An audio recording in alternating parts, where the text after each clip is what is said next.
Good morning, everybody. My name is Rebecca Barel, and on behalf of my team, I'll be briefing you today on America's Revegetation and Carbon Sequestration Act of 2023. So let's talk about carbon sequestration. Carbon sequestration is the process by which carbon dioxide is removed from the atmosphere by plants and vegetation and stored in that vegetation and in the soil. However, U.S. forests are sequestering less carbon than they did previously. About 14% fewer tons of carbon were sequestered by U.S. forests in 2021 than in 1990. And this trend will likely continue unless something is done about it and with dire consequences. This is a headline taken from a couple days ago. Right now, there are almost 90 big fires raging across the United States. This photo is from the Park Fire, which started just 2 days after NASA recorded the hottest day on record. So the forecast is hot and dry. Climate change effects are creating issues with wildfires. But it's not just fires that are the problem. These issues are compounded by other threats that make the threat of wildfire worse. So invasive species, largely invasive grasses, are non-native plants.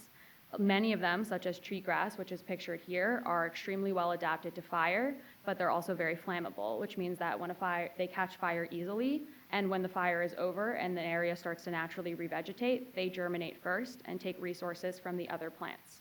The heat stress also, due to drought, makes trees more susceptible to pests and other invasive species, including whitebark pine rust, which is shown in the middle photo here, and pine beetles. This is a photo of a drought-stressed forest, but the reason that the trees are dead is because the pine beetles are killing them. The drier and hotter conditions make the trees weaker and more susceptible to these threats. And all of these issues are interconnected, and the dead biomass from caused by drought and the pine beetles can be ignited more easily into larger and more severe wildfires.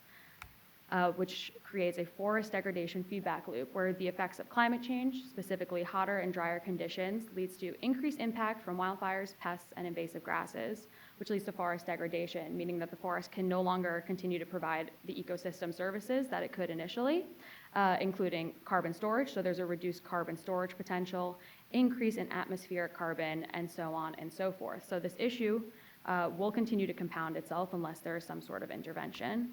And that is what America's Revegetation and Carbon Sequestration Act seeks to do through its 4 titles. The first being revegetation and reforestation. The second title is carbon sequestration through forest management and innovation, coming up with other ways to sequester carbon besides just revegetating. These are the bulk of the bill and what I'll be focusing on today. Title 3 talks about mass timber, an engineered wood product that can be used in buildings and continue to sequester carbon in that manner. And Title 4 provides funding for research in order to continue to find the best management practices for our forests. So the goal of the National Revegetation Strategy is to make American forest land a more productive carbon sink by improving resistance to stressors such as invasive grasses, pests, and drought, and improve overall resilience, which is the ability of forests to bounce back after an event like this. And it seeks to do that by assessing how many acres can be restored. This bill addresses federal land in the United States west of the 100th meridian, where many of these wildfires are currently occurring. Prioritizing based on needs and potential benefits of reforesting a specific area. And finally, revegetating 25% of prioritized land within 10 years with good management. So some of the bill lines up 5 prioritized geographic areas, including burned areas and other destabilized land, areas at high risk of invasive species, mine land, floodplains, and land with high carbon sequestration potential. And in this photo, you can see a land scar completely unvegetated from mining activities in the western US. And it's important to note that these are not mutually exclusive. Destabilized land is at high risk of invasive species like cheatgrass, and all of these, there's a lot of overlap between the types of land that need to be prioritized. Once that land is prioritized, there are 3 main techniques for managing it.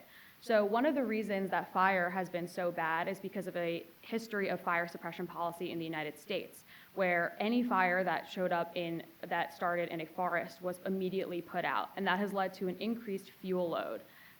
which means more trees and vegetation that are drying out and dying that can be ignited into a wildfire, making it more severe. So one way to deal with that is with prescribed fire, which is when forest managers, as you can see in this photo, will do a controlled burn of an area to reduce that fuel load. That, in conjunction with thinning, which is removing excess trees and reducing tree stand density, will reduce the fuel load and help the trees be more healthy, because an overcrowded forest is not a healthy forest. But by removing smaller, thinner trees, the larger, bigger trees that are older will be more able to grow and sequester more carbon. And once that is done, the final step of revegetating and reforestation is planting, but planting intentionally for biodiversity and heterogeneity across different landscapes. That increases the likelihood that different vegetation will survive, and also means that the best adapted plants will thrive in the reforested areas. Here you can see an example of these treatments working. This is a photo of the Sycan Marsh Preserve after the bootleg fire in Oregon in 2021. As you can see, the untreated land is largely destroyed.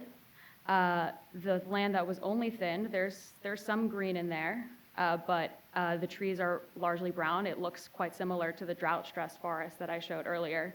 But in the center between those there is a patch of land that was treated with thinning and controlled burns. And it's green after the fire, which means that those trees are more resistant to the stresses of wildfire and the other stressors that impact wildfire. And it can bounce back quicker because all of the vegetation is not completely destroyed. And there is a 75% reduction in tree mortality. And so the goal is to replace that earlier, scarier forest degradation feedback loop with a forest resilience feedback loop, where the national revegetation strategy and the management techniques in it are able to increase resistance to stressors and therefore increase forest resilience. That increases forest productivity, allows the trees to grow more, bigger. That means there's more carbon sequestration. The trees are taking more carbon dioxide out of the atmosphere and mitigating the effects of climate change.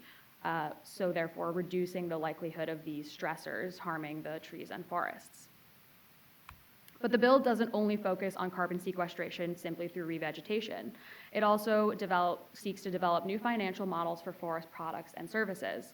One way to do this is enrolling the national forests in carbon credit programs to increase long-term financial resources. That provides a revenue stream for the program. Additionally, the bill seeks to commercialize wood waste and biochar for livestock feed and commercial uses. Biochar is wood waste that is burned without the presence of oxygen, so it does not release carbon dioxide or as much into the atmosphere and stores it inside of the actual burned wood. And that is also a way to take the thin trees that I mentioned earlier and make them commercially viable. And sequester more carbon because it keeps it inside of it. Additionally, Title II also provides plans for managing invasive grasses and for dealing with a stand replacing disturbance, which is when an entire swath of forest is completely gone. But in managing invasive grasses is very, very complicated and difficult. The ways to measure success from this bill, simply how much of the prioritized land is revegetated after 10 years, but there are also slightly less obvious and more nuanced ways to see if the bill has been successful. One of these ways is to monitor the quality of ecosystem services and the tons of carbon sequestered and stored.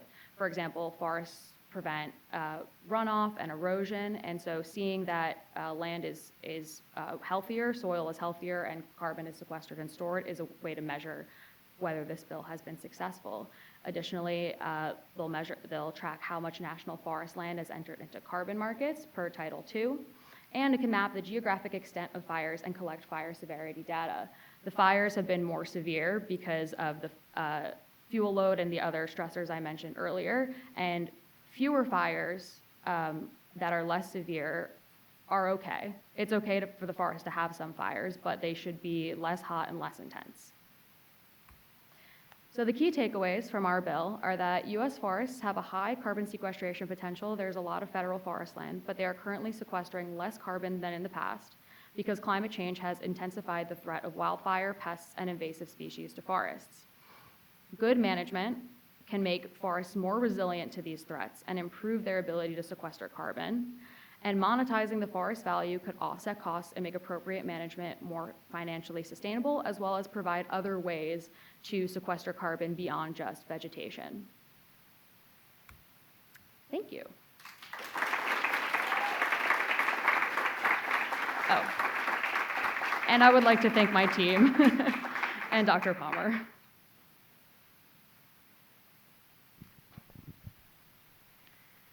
Thank you for an excellent presentation. I do have a question, and that is, how do commercialized products help with carbon sequestration? Because you mentioned at the beginning of the presentation about building, for example, homes or other infrastructure with wood. So is that something you've considered?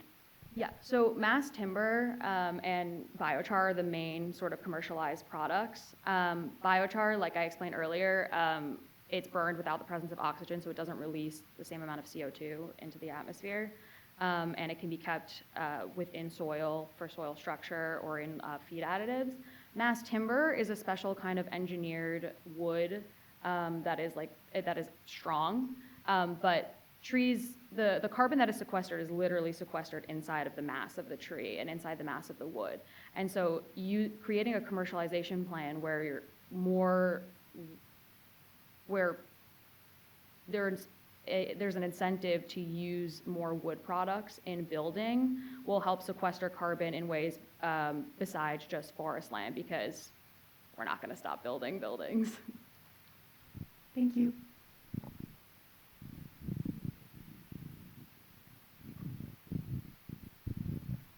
Hi, thank you for the presentation. It was lovely. I was wondering, I know you said managing invasives is really difficult and complicated. I was wondering if you saw any pilot programs to manage like the cheatgrass, or if there was like a simple way to describe how you would do something like that.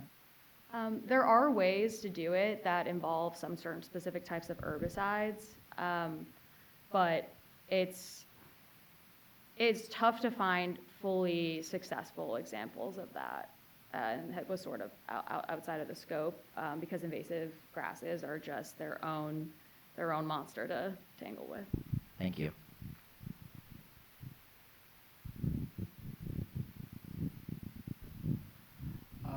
First of all, great presentation. I just wanted to ask about one of the potential challenges that I'm anticipating with implementing this bill is the national seedling shortage, especially when it comes to planting programs. Are there opportunities that you found in this bill or through other means to sort of address that through the course of implementing this bill? That's a great question, right? Because there are not enough trees in the pipeline to revegetate what needs to be done. So one of the ways that the bill does this is it particularly points out that areas that should be prioritized are areas that will be able to revegetate more naturally. So picking areas where maybe the least labor, the fewest seedlings might need to be put in that area, and making that a priority, and doing whatever else needs to be done there in order to let it regrow naturally is one way of doing it. But yeah, it is a problem that there aren't enough seeds. But that also, the bill also addresses seed collection, and especially seed collection from specimens that are proven to be resistant to stressors like pine beetles or fire.